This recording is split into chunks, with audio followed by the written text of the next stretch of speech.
the rest of the story. Ernestine and her friends were talking in the living room.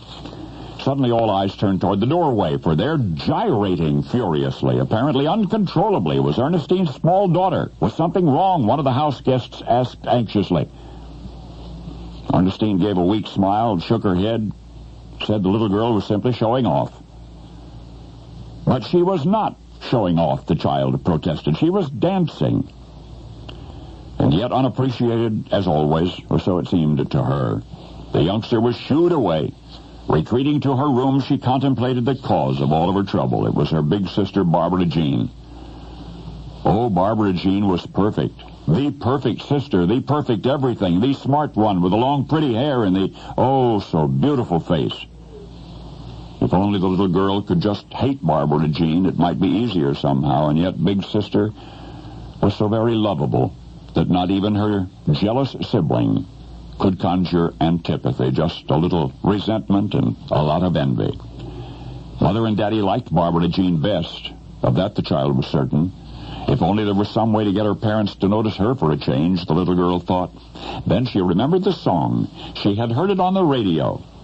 Her parents seemed to like it a lot, and so encouraged by the prospect of yet winning over her mother and her mother's friends, the youngster wiped away a tear of disappointment with the back of her hand. She marched back to the living room, and there, poised in the doorway once more, she gave out with a most dramatic version of the song they'd been hearing on the radio, Your Cheatin' Heart.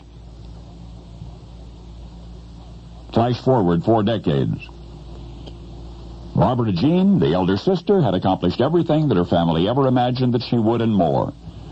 She became a doctor, then a medical professor, and last autumn, she became the first African-American woman ever to head a United States medical school, Ohio University's College of Osteopathic Medicine. But something came of her younger sister's envy also. More specifically, of the little girl's determination to compete.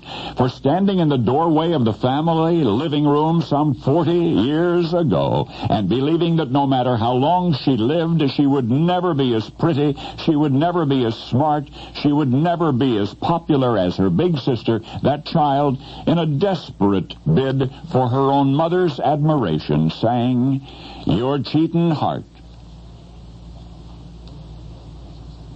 And her singing held the house guests spellbound. The audience was enthralled. And that was but the first enthralled audience of many to come. For once upon a time in apartment 23, at 5736 Antoine Street in Detroit, there lived a youngster who made up her mind that she would be noticed. And she was. Gladly she would have settled for just being pretty like Barbara Jean, and intelligent like Barbara Jean, or talented like Barbara Jean, but she grew up to be all of those things.